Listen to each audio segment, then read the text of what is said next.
and 1. Were you all able to identify at least one ally? Were you all able to say, this is one thing we can say thank you to this person and one way we can do it? Okay. I think that's an important piece of it. One of the things we get caught up in our culture is we say thank you sometimes and we move on. But when we've got trouble, we call the hotlines, we're on the phone, we're writing letters, we're complaining. I think it's important to say, how can we encourage what we want more of? I want to talk very briefly about affecting change. This is a real basic look at it. We're not going to talk about the systems piece in depth, but I want you to get certain pieces of it. If you wish to affect change, or in order to affect change, there must be a perceived need for change. If you're trying to get people to buy into a school-wide system and they think things are fine, you will never get buy-in. Now, there's two things that may be going on. Number one, it may be that there's no need for change. So I work with a district that's very wealthy. 98% of their kids go on to college immediately after high school. You could lock these kids in a closet for 13 years, they're going to do fine. Right? I'm not suggesting that they do that, but when we talk about school-wide positive behavior support, they said, why should we do it? Our kids are fine. We don't have a lot of problem behavior. Now, if that's the case, then we need to reevaluate whether or not they need to change. On the other hand, their clinical psychologist came in and said, you know those $40,000 to $120,000 out-of-district placements that we've got? We have so many of them that we could hire, and he listed how many teachers they could hire. And then people started going, oh, I see a need for change. So the question is there a need for change? And if there is, how can you document that in a way that the people around you, the people that you're trying to encourage to make some positive changes, see that there's a need for change? Now, let's say there's a need for change. That's not enough. There also has to be a compelling vision of what we can change to. Otherwise, we just get, yeah, everybody knows we've got a problem, but nothing's really going to change. There has to be a compelling vision. If you can say, hey, look, there's this plan, there's this program, I've seen it work this way, this is really exciting, check this out. Creating a vision for how it could be different. One of the schools I worked with that was in tremendous chaos, one of the things I said was, do you really think that it has to be where everybody's miserable? Have you ever heard of schools where people got along? And they started going, well, yeah, but you don't know the history here. Do you believe it could be different? We had that discussion in a number of different ways. Before we could start working, they had to start having this piece of, I believe that there's something to work towards. I'm willing to move in that direction. Do they believe that your students can behave differently, can experience different outcomes if the adults behave differently? If they don't believe that, there's not a lot you're going to be able to do. So go back to the piece about perceived need and a compelling vision. And then obtain buy-in through meeting needs. One of the questions that comes up over and over, whether it's school-wide PBS or an FBA and how do we get the BSP, the Behavior Support Plan, implemented, is you have to get people to buy into doing it. And if we think that there's only one way to get buy-in, we're making a mistake. Hall and Horde out of Texas did this something called the concerns-based adoption model. And they said there's a whole bunch of different levels at which people have needs. One person may just need to be aware of what it is. They're going, PBIS? Is that something like positive public broadcasting, or what is that? And they really don't even know what it is. It may be a deeper level, and that is, I've heard about that PBIS stuff, but I'm not really sure I know what it is. I need to know more about it. Behavior support, what do you mean function-based behavior support? What the heck does that mean? So some people need more information. They're going to need the articles. They're going to want you to show them the research. Some people go, you know what, it's my first year as a teacher, I'm still trying to find the bathroom and figure out the grading system. You tell me, how am I going to do this stuff with my other kids that are, here, right? It's personal for them. For some people, it's a management issue. Look, I've only got 30 minutes to do this and 20 minutes to do that. You tell me, what do I take off my plate? It's a management issue. And you're going to need to have discussions with them about how much time are you spending managing behavior right now. Do you deal with problem behavior? How does that work out for you? What's the impact? Do you have evidence that this works? Show me the money. Show me the proof. Another piece is, hey, look, I don't want to be doing this by myself. I need somebody I can work with because, I'm a little nervous around all this stuff. You have nervous learners. There's people who will be pulling the cart. They'll be way out ahead. They'll do it on their own no matter who else is doing it. But there's some people, unless they can do it as part of a group or a team or a pair at least, it's not going to happen. How do we do this collaboratively? And for some people, it may be refocusing. You've been doing a lot of this, but we're going to actually need to shift the focus to doing something a little bit differently. And let's take a look at what that might look like. When we look at getting people to buy in to systems, you might think we can do one of two things. We can either do a shotgun approach and try to meet all of these needs and say, we're going to do this with a group and I'm going to give information, I'm going to raise awareness, I'm going to talk about personally how does it impact and all of those things. Or you can say, what's your concern about this and how can I tailor the intervention to meet that? So we obtain buy-in, constitute work teams to lead change. If you put this off on a principal, they have too many other things to do. And if they're not already doing it, that means that the contingencies for them are not adequate already. How do we create teams that take the work and distribute it? Prioritize a few important goals. When you want something and you say, I'd like PBS instituted in the school, most people who don't want to do it are going to be overwhelmed by that. If you say, wouldn't it be cool if all the teachers just agreed on what behavior they wanted? That would be the coolest thing ever. Now when a kid walks down the hall, it isn't determinate of who they run into, which staff member who sees them, whether or not they're doing a good job, ignored, or in trouble. Using evidence-based methods, including everyone in action and training, and active and visible supportive formal leaders. These are just some basic things when we think about systems change that are valuable. There has to be a commitment to the change, the quality of the change. Minimal investment interventions are what can we do just enough to say we did it. As one of my colleagues say, that's like hunting bears with fly swatters.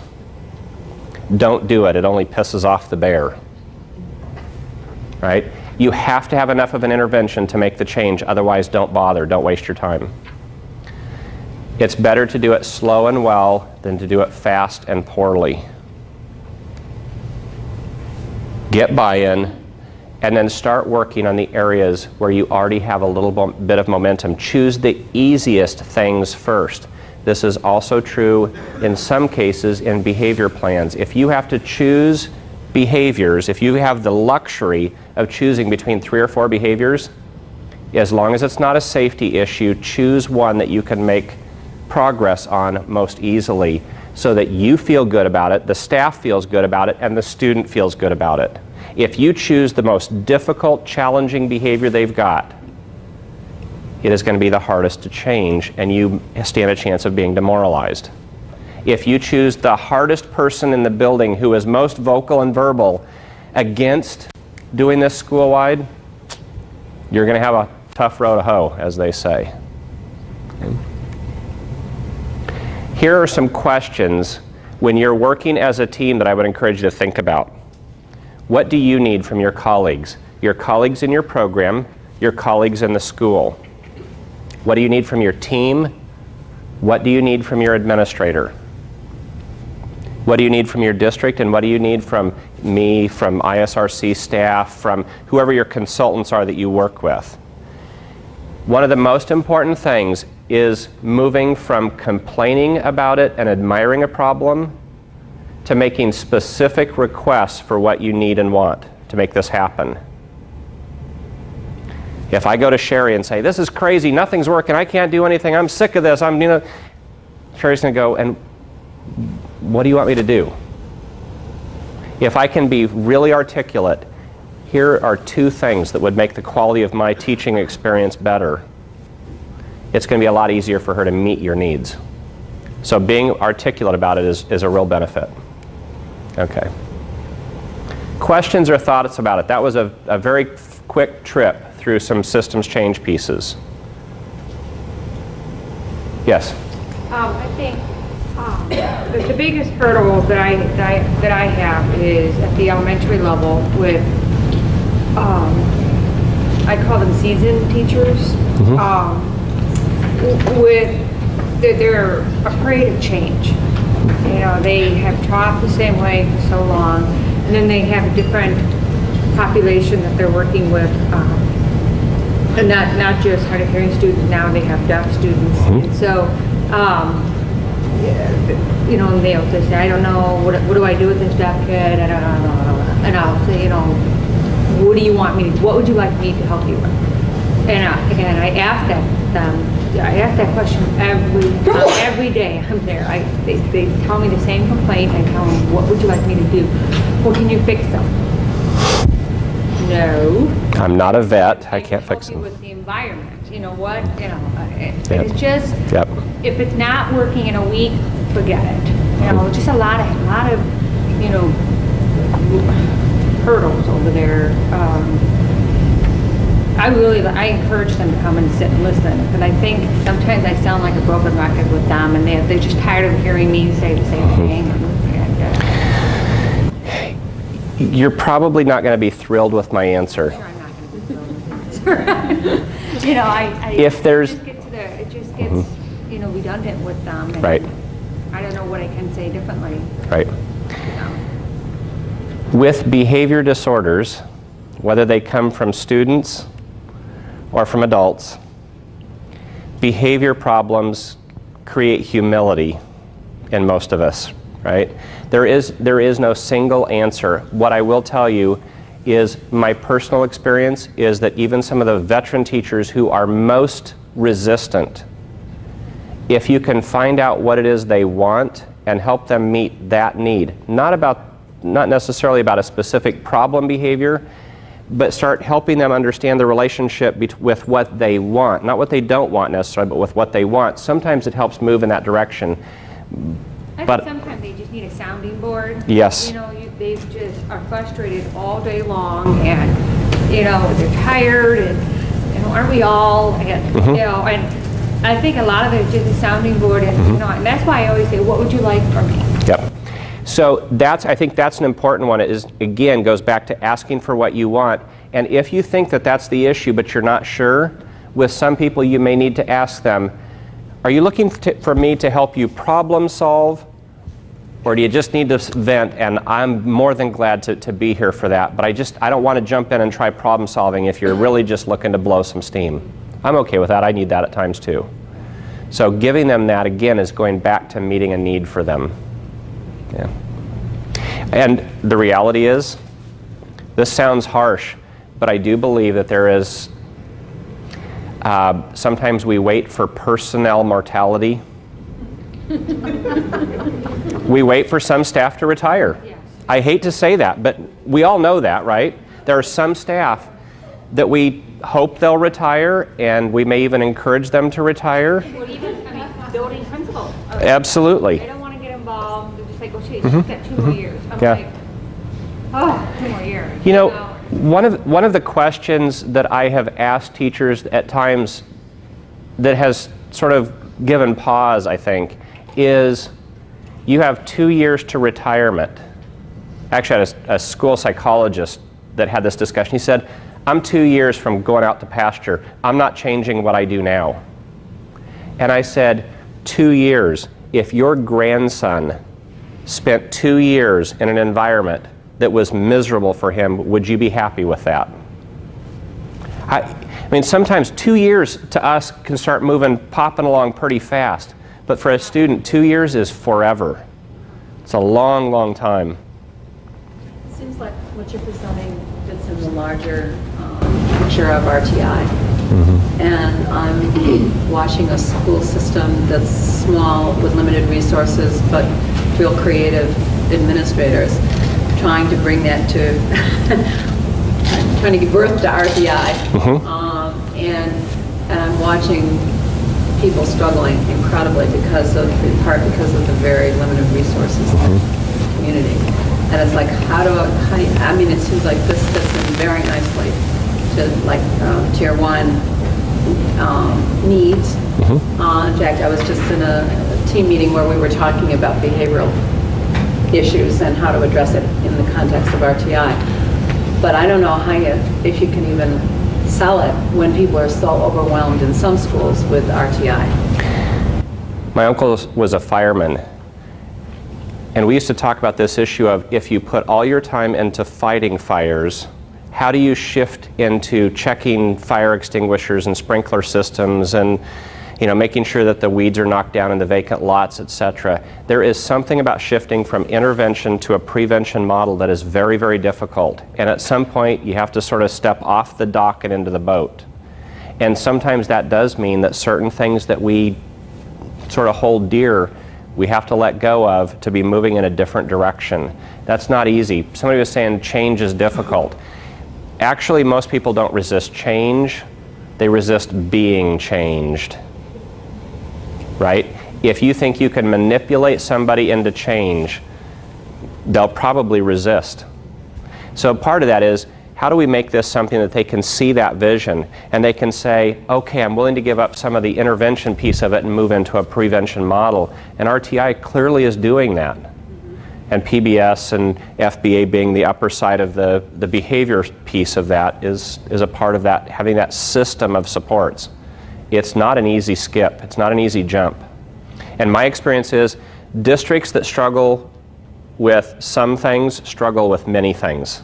And districts that are good at many things are good at almost everything. Some of that's leadership, some of that's the philosophy, some of it's the training, some of it's the way they put their resources. But it's, yes? I think for a lot of the really experienced people, being asked to change is kind of like implying that they've failed in some way, that they're not good enough for the task. Yeah. And I'm not saying this is a perfect answer, but in some situations, I've gotten with the teacher and said, you know what, you're doing everything that you could possibly do. This is wonderful, but boy, this is a really challenging kid. Yes. This kid's not responding to the things that we know have worked with so many kids all these years. Right. What do you think about looking at something different? We do for PBS, we do for kids what we've failed to do for the adults. And what I would like to go back to is to say, remember those 5 things in the school-wide PBS model, the clear expectations explicitly taught, a system for encouraging desired behavior, a system for discouraging undesired behavior, and a data tracking system? That's not just about kids. We need to have clear expectations for the adults. We need to have a teaching system that teaches them how to do the things. Because if I told you, by the way, did Sherry mention to you that you guys are all being reassigned? Yeah, tomorrow you're going to go to a vision impaired classroom. Now some of you are going to go, yeah, I like that. I can see that as being an exciting change. And some of you are going to go, I don't know anything about these needs, this issue. And a lot of seasoned veteran teachers are saying, I was never trained this way. I don't know how to do this. And what we often do is we just put them in, say, go, sink or swim, you're on your own, do it. And we need to give them the same benefit that we give the students, which is we will support you through good training, through encouraging what you're doing well, and through a positive correction system. Having that piece of we'll make those corrections. One more comment. I was just going to say that, one of the pushes that we've been doing is to ask every visit what data collection system you're using.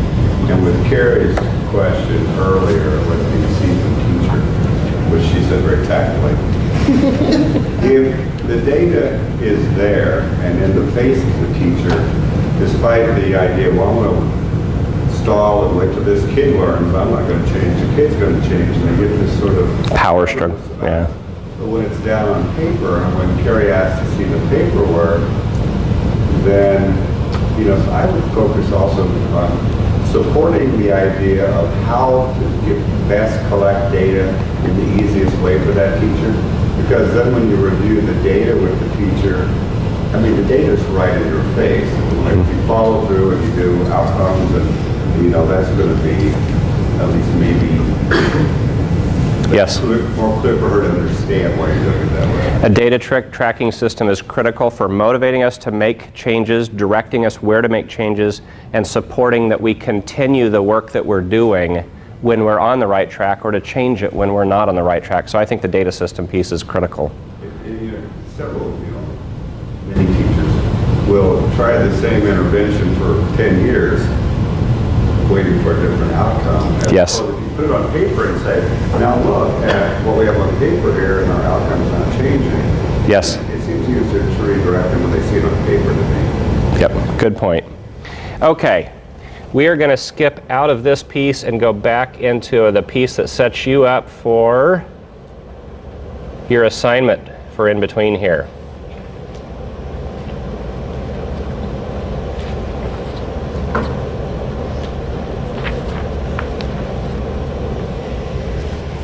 Okay, skills and practices. Two things: presenting a case and thinking functionally about behavior.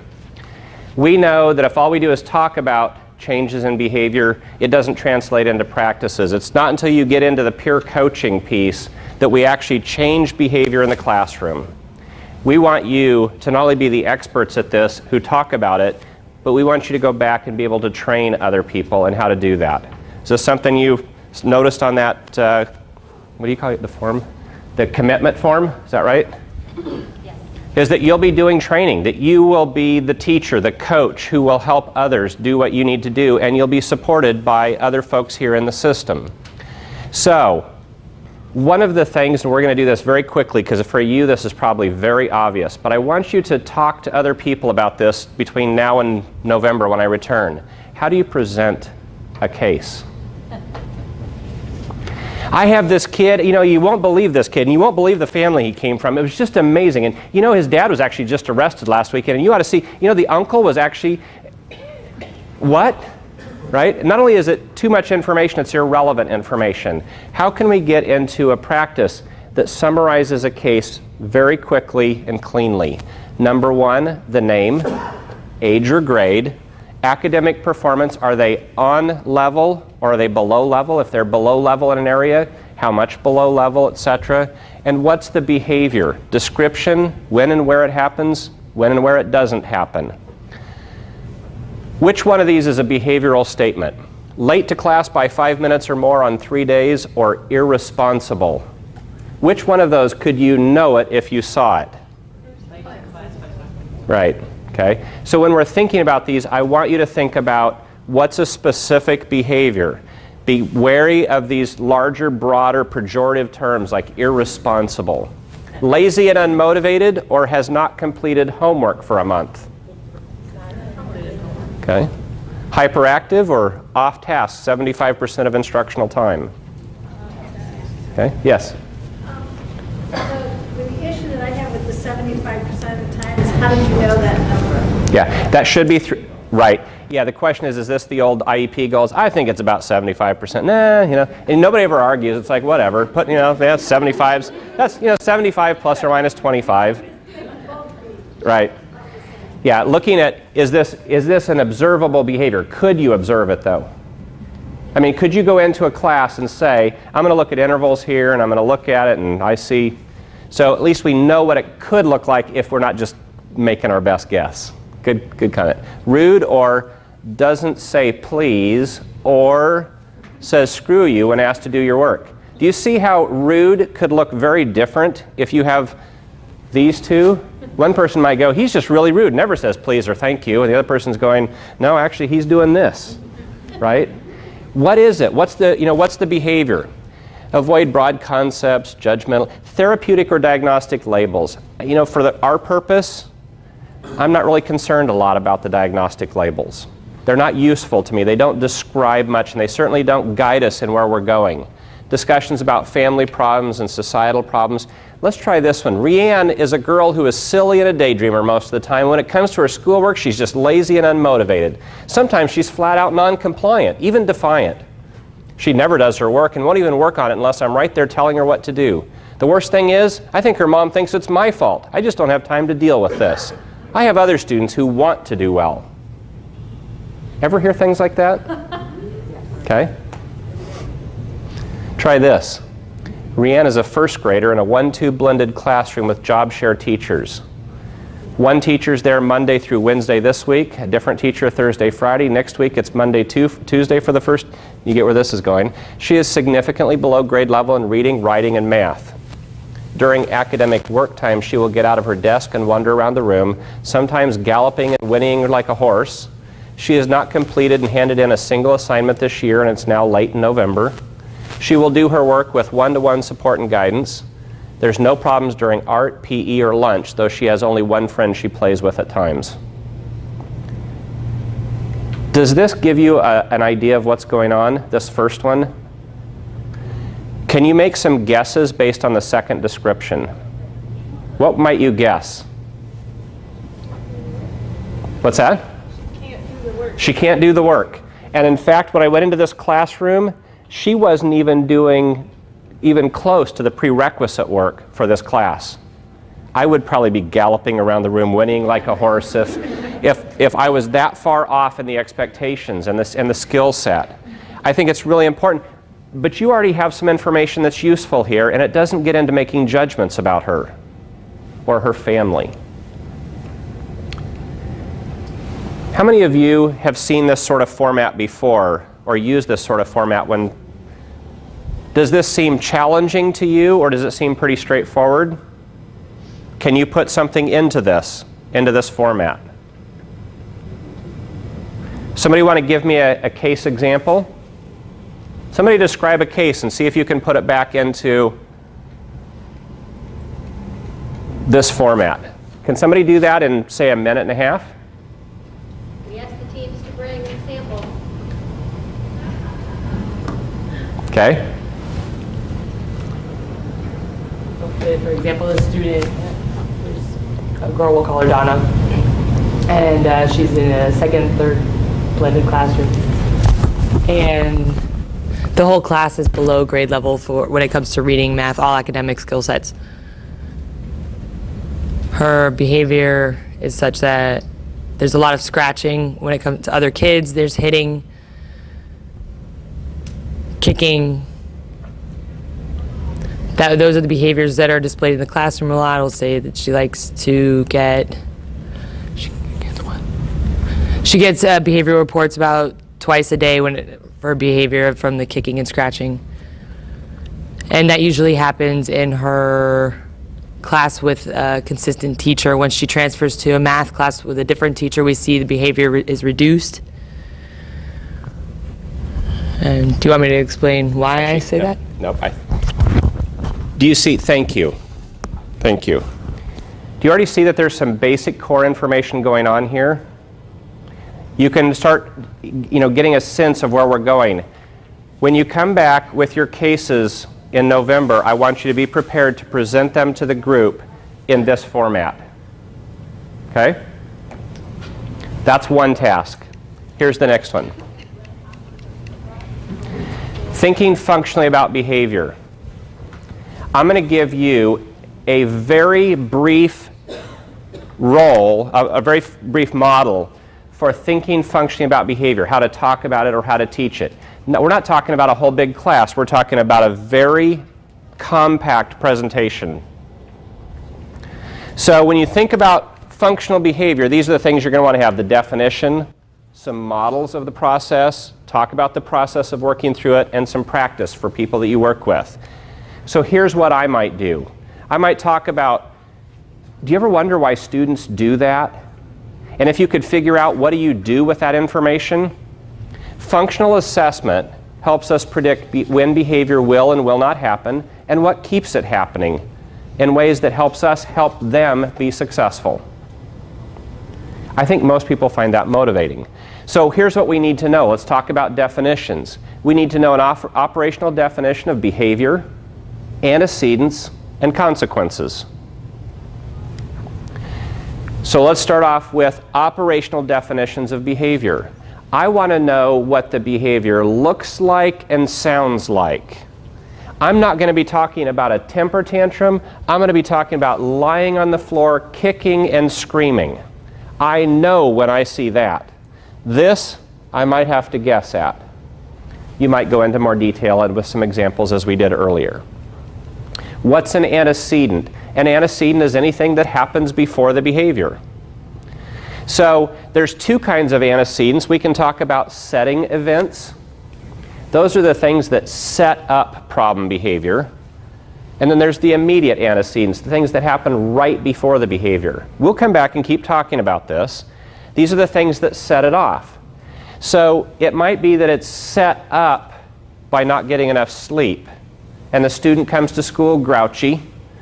And when somebody starts teasing him, immediate antecedent, it sets him off. Sleepless sets him up. Teasing sets it off. Consequences are anything that happen after the behavior. Contrary to popular opinion, consequences are not the same thing as punishment. Consequences are anything that happens after. Sometimes they're reinforcing, sometimes they're punishing, and sometimes they're neutral. They have no effect on the behavior. It's simply what happens after the behavior that determines whether or not the behavior is going to continue or be maintained. This is about what need it serves. There's basically two kinds of needs that behavior serve, or we call it functional assessment because it serves two functions: to get something or avoid something. My friend Keith Hollenbach talks about it as get and go. You can obtain something or avoid something, and we'll come back to this piece of it. So we have our antecedents that come before, our behavior that's a concern, and the consequences, that things that happen afterwards. We can line that up in these boxes. Now we can have the setting event, the things that set it up. Those things that happen right before, they also predict that the behavior is going to happen. We know it's going to happen if. Ever have a behavior that you know it'll always happen when this happens? That's a predictor. That's an antecedent. We have the problem behavior and we have the outcome. This is the consequence or the payoff for that behavior. Ever have a kiddo who does it and you say, I think he's just doing it to get peer attention? You've just done a little functional assessment and you said the payoff is to get peer attention. It's to obtain something. Let's fill in the blanks. If we have this set up, now we can start making guesses about why behavior happens. We can say when this happens and then that occurs, the child will do this, resulting in, let's fill in the blanks. When Dale hasn't had enough sleep, and then Sherry asks him to speak to lots of people, Dale will make silly jokes, resulting in Sherry sending him to the principal's office or Lucille Eber's office. Okay. Which one of these things is the setting event? What sets this up? When Dale has not had enough sleep. What is the immediate antecedent, the predictor? It's a task request, right? It's a directive or a task request, being asked to speak to lots of people. What's the problem behavior? Okay. And what's the payoff or consequence? I go to the office. Now we can start looking at that and we can start understanding the behavior better. Now if we say, you know what, I'm discovering that he's always doing this to get attention, I can actually help Dale meet that need in other ways. Here's what we often do is we say, I'm not going to let him get peer attention for that inappropriate behavior. But a better way is to move back and say, how can we set it up so that Dale gets that need met back here before the problem behavior, so we prevent problem behavior from occurring? If we have a better way to meet that need, we can start building support plans through competing pathways, a better way, a more effective and efficient way to get the need met. Make sense? Here's what I want you to do.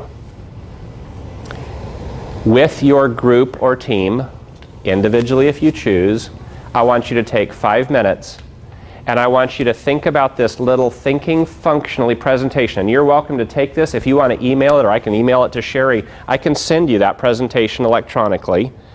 And you can use this. But here's what I'm going to ask you to do. I want you right now to take 5 minutes and start making notes on what examples you would use or how you would change it. Because if you just use this presentation, it's going to be awkward to you. Make it yours. How would you make it yours? So take 5 minutes right now and just make some notes. Because between now and November,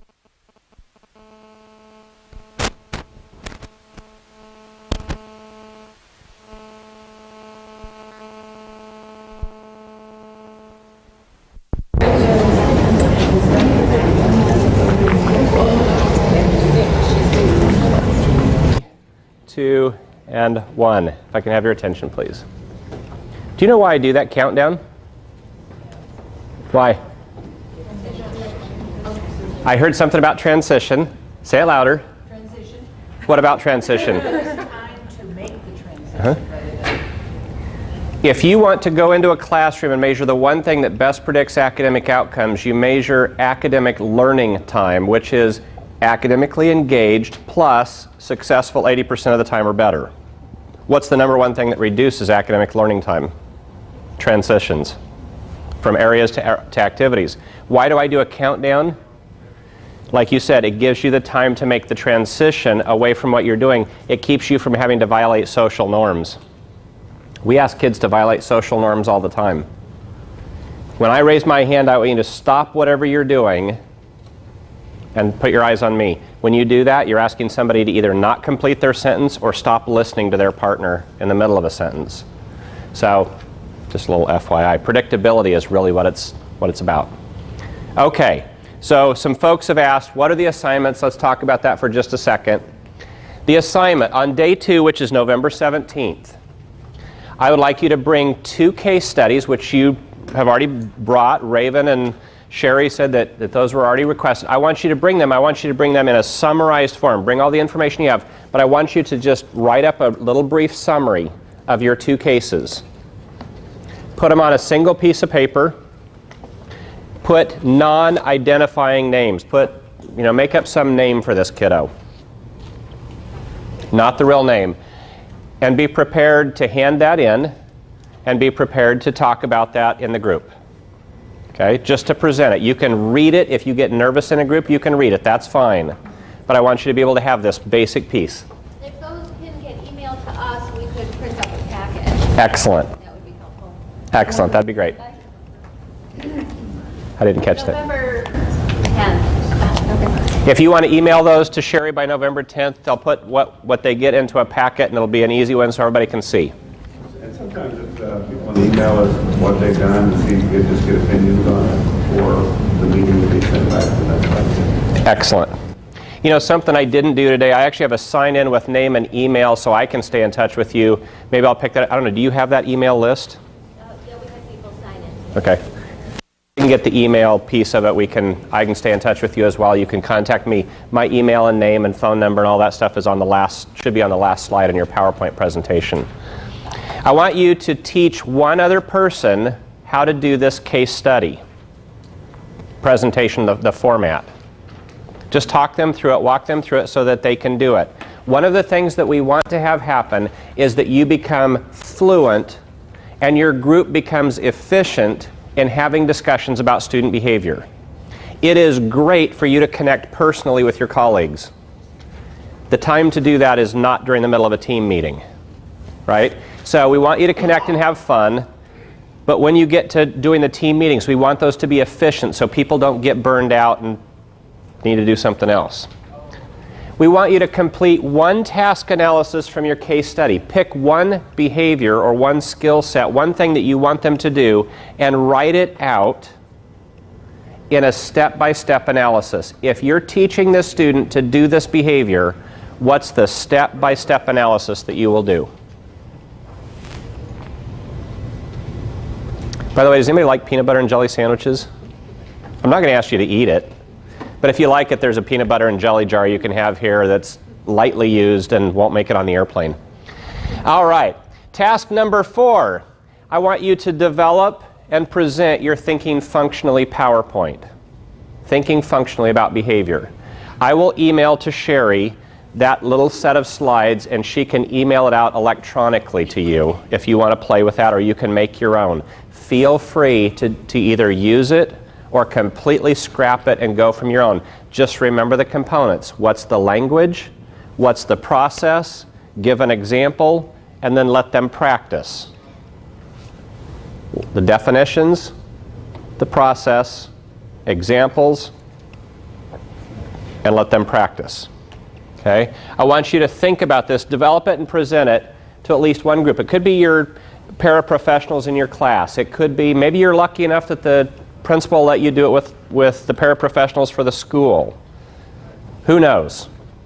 Think big, but do it at least once where you've presented this. What I want you to do is become so fluent in this that you become a coach to the rest of the staff.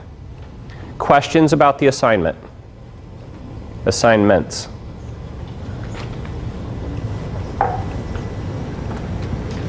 We study format, which means This is- identifying information, the summary of the behaviors. Yep, it's this here, just the student name, the grade, classroom or teacher possibly, academic performance, just a real basic statement. We're focused on the behavior. We just need to know they're way above grade level, they're on grade level, they're significantly below grade level. And then behavior, what it looks like, sounds like, when it happens, when it doesn't happen. Just very basic. You should be able to even put fairly complex behavior in a pretty brief paragraph. It should be, isn't that in your slides? Okay. Any other questions about the task? Your last task for the day involves data collection. There is an evaluation form for the workshop or conference. You need to have a mass changing of the date. Okay? Ah. Date says 1906. Time warp. Please change it to 9/22/08. Your certificates of attendance have the correct date. That's what we're collecting, so please change the date. Great. Like I said, my email is on here. You are welcome to contact me. If it's a complex problem, I mean, if it's like I want an article, email me. If you want to have a discussion about something, call me. It's my cell phone. I carry it with me. On evenings and weekends, I may not answer it, or I might, but you never know. All right. I'll be here for a few more minutes.